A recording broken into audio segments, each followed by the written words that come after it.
Bonjour les amis, alors on est dans la visite du deuxième jardin que je m'occupe, les Rudbeckia en pleine floraison, comme je vous ai dit, comme je vous dis assez souvent. C'est une marguerite qui fleurit à août et septembre et très longtemps. Voilà, donc voici les beaux haricots verts. Alors là on a eu 3 jours de pluie. Et là, ça leur fait beaucoup de bien. Bon, maintenant, il faut penser à que ça se calme un peu. Et là, c'est énormément de tomates cerises. Alors, j'ai peur qu'elles éclatent parce qu'en général, tomates cerises, quand c'est fort arrosé depuis 3 jours, le problème, c'est qu'elles éclatent un peu. Elles sont bonnes à manger, mais ça éclate un petit peu. Donc, vous voyez, il y a quand même un sacré rendement. Bon, ça fait fouillis, hein, c'est sûr que ce sont des tomates cerises qui sont venues dans le compost et que j'ai laissé. J'ai laissé. Je sais que ma belle-mère se régale absolument fortement. Alors j'en ai laissé. Bon, ça fait un peu fouillis, c'est vrai. Bon, c'est comme ça. Hein. C'est comme ça, les amis. Hein. Alors ça fait 3 jours. J'espère qu'on n'aura pas la visite du mildiou. Et ça, j'en ai peur que ça arrive très vite. Là, les haricots verts ici, je les ai semés quasiment en même temps, ceux-ci. Vous voyez, je les ai semés en même temps que ceux qu'on vient de passer. Là, il y a à peu près, je sais pas, un bon 3 semaines. Voilà. Et les pommes de terre, c'est quasiment fini. Alors moi, je vous conseillerais, les amis, vous voyez, c'est d'arracher les vers, enfin de couper les vers, parce que la croissance est maintenant finie. Et je pense que on commence à y avoir des attaques de mildiou. On le voit sur le bord des feuilles, donc là, c'est fini.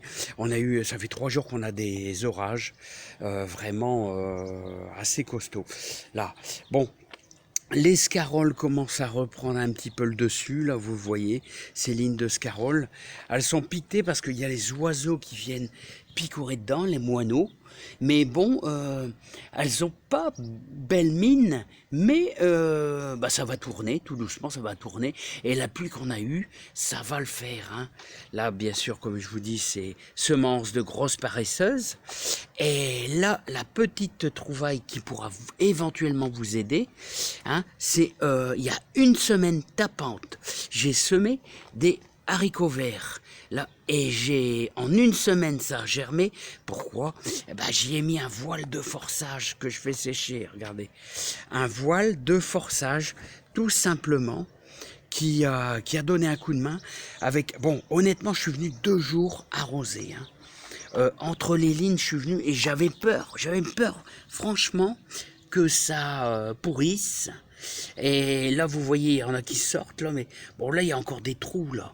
Donc, je sais pas, on verra bien. Hein.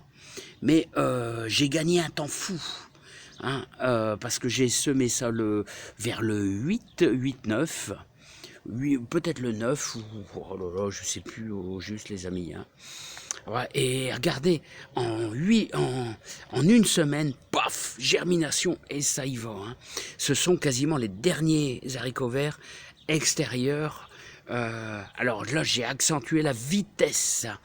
Donc, n'oubliez pas, un voile de forçage, ça peut donner un coup de main. Vous pouvez tenter hein, éventuellement de faire un petit semis. Voilà, mais au plus vite dès lundi matin. Hein, et vous mettez un petit voile de forçage, toujours des haricots beurre. Alors je n'ai fait un bataillon, hein, un bataillon d'haricots beurre. Hein. Et les choux ils tournent. Alors les choux, pas malades les amis, pas malades, les choux pas malades les amis, ça tourne. Et ça tourne. Hein. Regardez, les belles petites boules, je pourrais vous faire voir ça. Bon, il y a pas mal de poids. Alors c'est un voile anti-insecte. Et regardez, les amis, ça tourne. Ouais, il commence à être dur. Hein.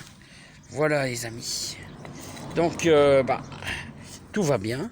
Même au niveau des choux. Ça, regardez, belle. Et j'ai aucun souci d'insectes. Hein. Et la courgette, n'oubliez pas, récoltez vos graines de courgette aussi. Hein. Voilà, j'ai fait le tour, hein, moi les amis. Et je voulais vous préciser un peu cette histoire de voile de forçage qui donne un petit coup de main. Et puis, voilà. Hein, après, Vous retournez en arrière, vous verrez là le second jardin, le côté verger, où là on fait plutôt, il y a un peu de salade, il y a un peu de radis, voilà, et on se partage les légumes dans le jardin. Alors ici je fais plutôt les pommes de terre. On va carrément changer l'année prochaine. On va passer sur un jardin beaucoup plus grand, hein. Ça fait un petit peu peur, hein. Ouais, un jardin beaucoup plus grand dès l'année prochaine. Bon, on verra bien, hein. Là, il y aura du boulot, il y aura du turf, hein. Allez les amis, on va terminer par les fleurs de saison, hein, les dahlias.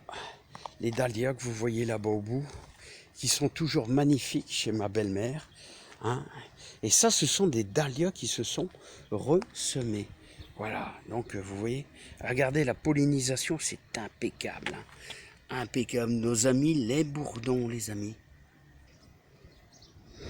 Bon, bah, on va terminer, les amis, par ce beau rosier. Vous savez que je bouture chaque année. Souvent, je fais 2-3 boutures de ce rosier, qui est magnifique, qui est facile à bouturer, et en plus, qui n'a pas d'épines.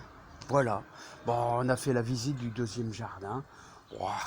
À part ce petit voile de forçage, il n'y a pas énormément de changements. J'ai récolté un peu de graines d'haricots verts, vous voyez, hein, parce que j'ai peur qu'ils pourrissent.